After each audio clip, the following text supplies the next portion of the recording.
$500. I'll give you $500, Leo. Just sit still for 5 minutes. The only response to the absurdly generous offer was a peal of laughter. Leo, a small hurricane in a sailor suit, zipped past his father, running along the polished railing of the first-class deck. "Leo, stop. Listen to me. That's dangerous," Adrian Keller yelled, his usual composure gone. Clink. The sound of a glass being set down pointedly on a nearby table. Adrian felt his cheeks flush. The man accustomed to commanding an entire corporation was now powerless before a 10-year-old, and worse, under the watch of dozens of judgmental eyes. He lunged to grab his son's arm, but Leo deftly dodged him and continued his conquest of the deck. Adrian stood frozen, his hands dropping to his sides in defeat. Just then, a gentle voice came from behind him. "Would you like me to give it a try, sir?" Adrian turned. A young girl in a school uniform, holding a sketchbook, was looking directly at him. Her eyes were clear and calm, a total contrast to the storm he was facing. He was momentarily stunned, unsure what she was offering to try. "Tree?" Adrian stammered, still flustered. Without waiting for another question, the girl offered a soft, confident smile. She didn't speak to him, but instead turned her attention to the little hurricane currently wreaking havoc on the deck. Instead of shouting over the wind, she simply took a calm step toward Leo. Adrian held his breath, expecting his son to crash right into her. But he didn't. She didn't block Leo's path. She simply held out her sketchbook, open to a page with a drawing of an old pirate ship battling the giant tentacles of a sea monster. "Captain," her voice rang out, clear and mysterious, "your compass is pointing the wrong way. The treasure isn't in that direction." Leo, who had just ignored a $500 bribe, stopped dead in his tracks, his expensive sneakers nearly skidding on the wooden deck. He whipped around, his eyes wide as he stared at the strange girl and the drawing in her hands. "What treasure?" Clara smiled, lowering the sketchbook. "A sea expedition," she whispered, as if sharing a national secret. "I have the map to the Kraken's Fang, but it only appears in the twilight. We have to find it before the night swallows the ship." The impossible happened. Leo, the boy who couldn't sit still for more than 30 seconds, was suddenly, miraculously still. Without a word, he quietly followed Clara to her little corner. He sat down beside her, his eyes glued to the sketchbook, completely captivated by the world she had just created. Adrian stood frozen, his mouth agape. The surrounding passengers, who had been scowling, were now silent, staring at the scene in astonishment. From where he stood, Adrian could hear the lyrical cadence of Clara's storytelling.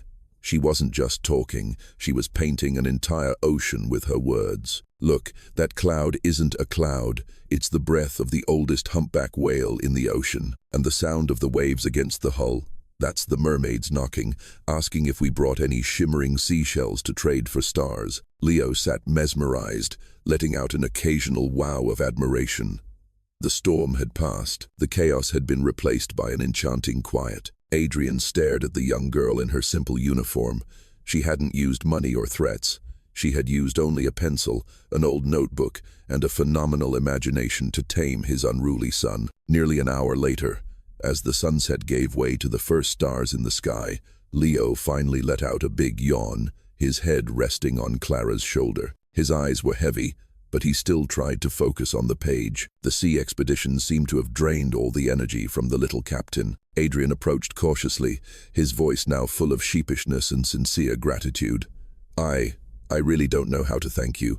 You really saved me back there." He instinctively reached for his wallet again. "Let me pay you for your—" Clara looked up, her eyes sparkling under the soft yellow deck lights. She shook her head gently, a warm smile on her lips.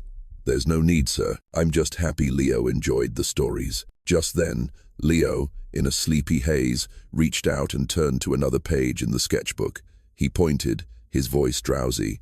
You draw stars too. And buildings, really tall buildings." Curious, Adrian leaned in to look at the worn sketchbook.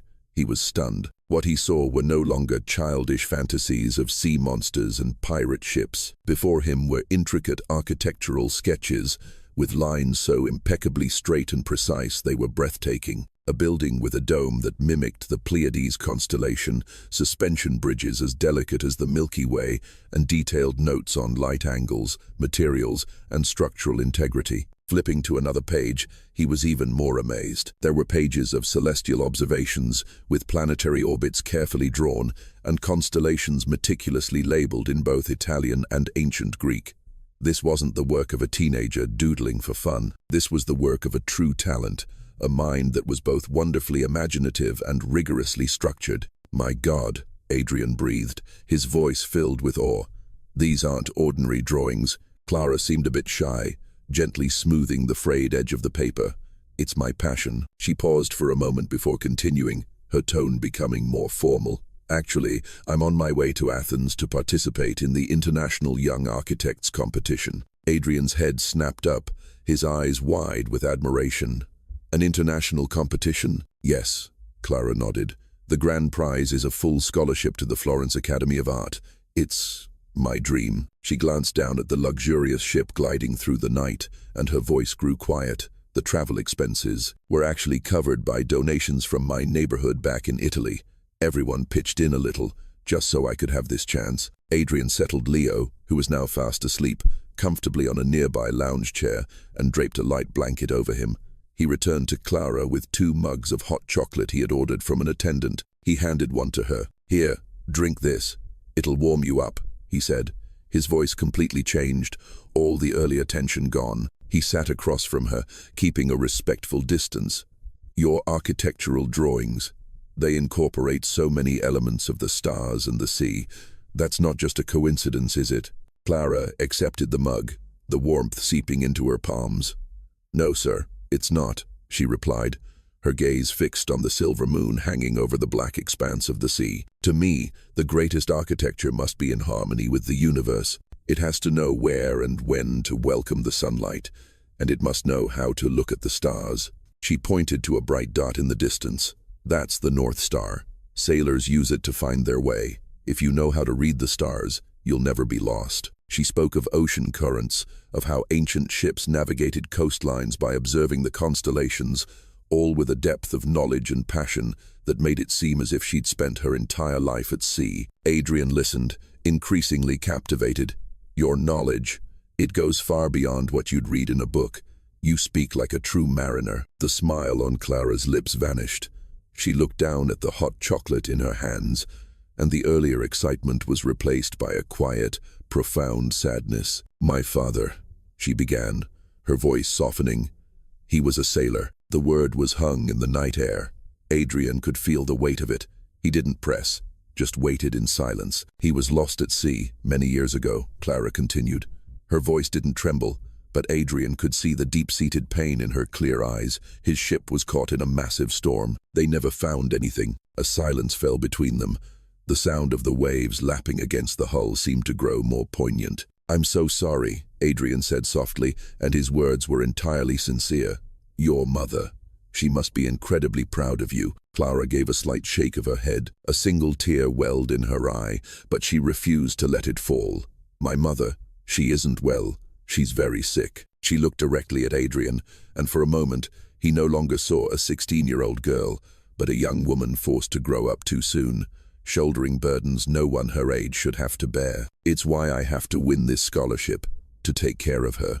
Right now, I go to school and work part-time at a local bakery to make ends meet." Adrian was completely floored. He thought of his foolish $500 offer.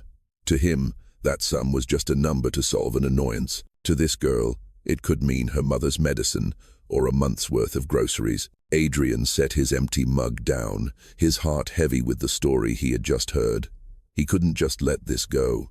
He was an investor.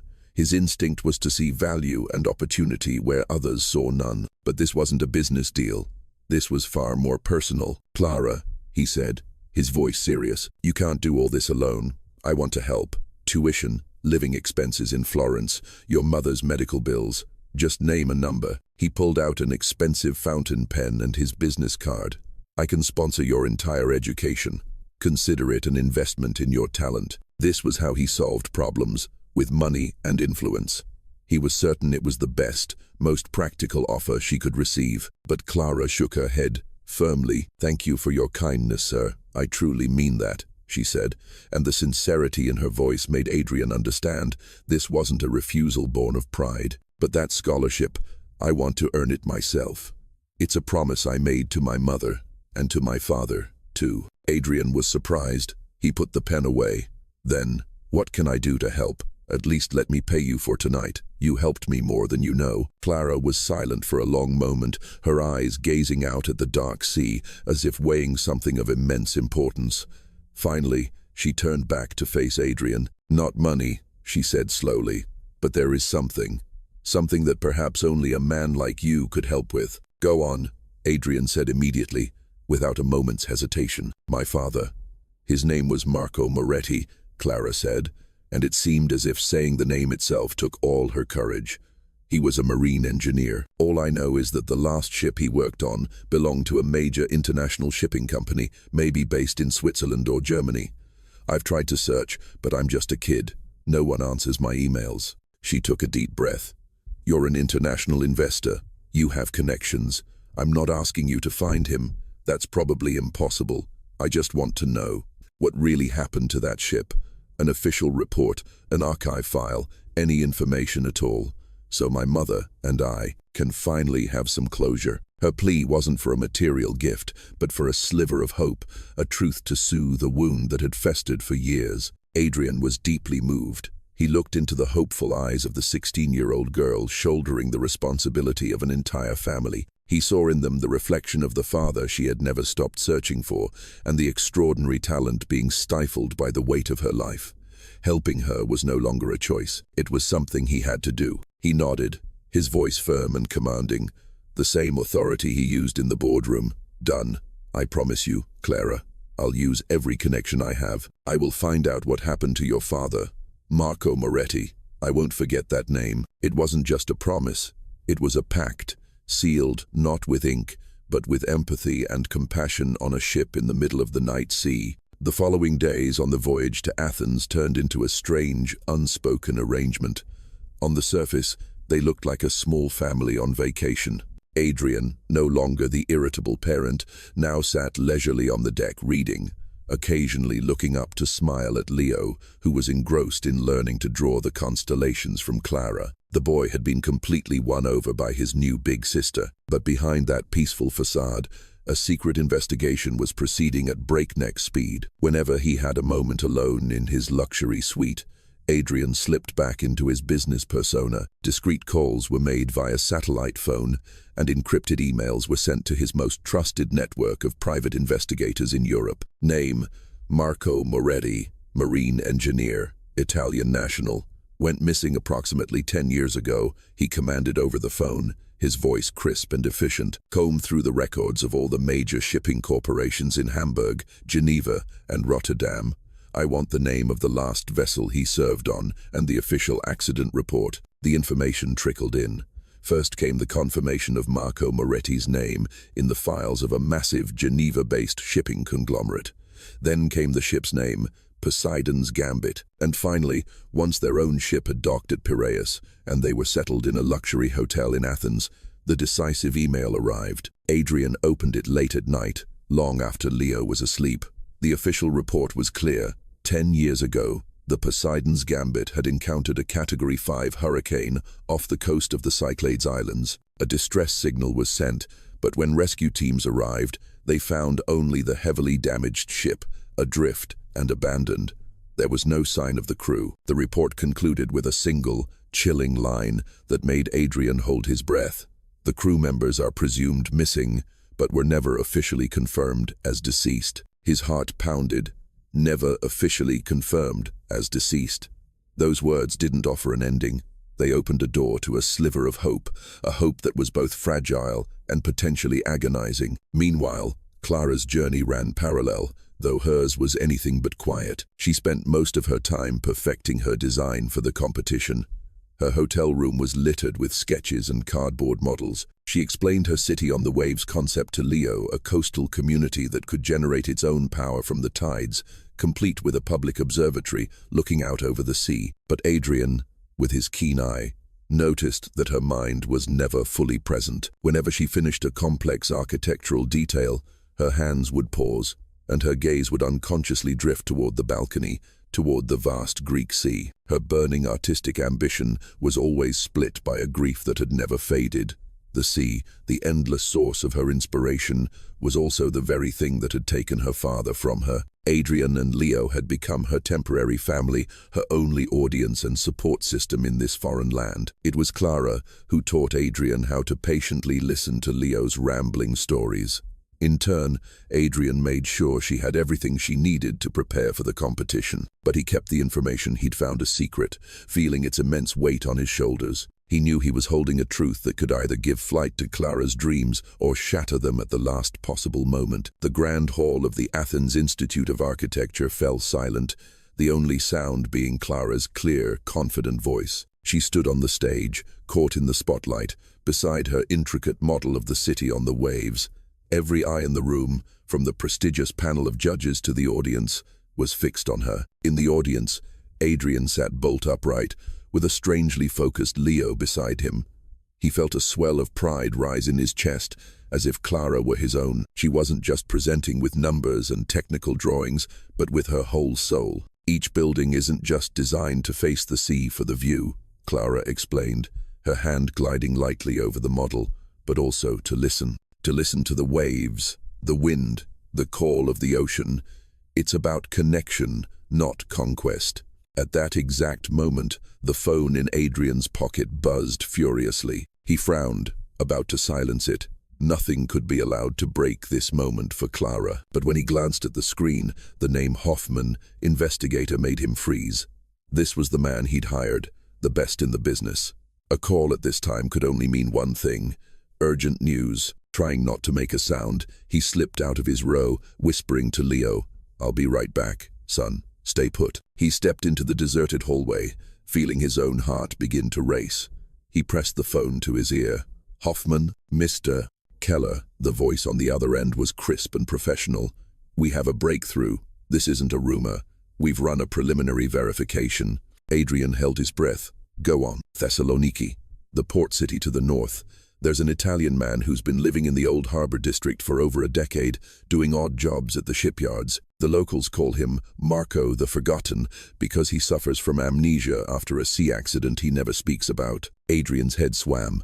Description: mid-50s, salt and pepper hair, a small scar above his left eyebrow. The build, the age.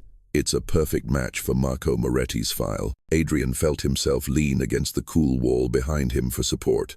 Thessaloniki, not far from Athens at all, a man with amnesia, never officially confirmed as deceased. All the pieces suddenly slammed together with horrifying speed. He turned to look back into the hall through the glass door. Clara was in the final moments of her presentation, her face glowing with passion.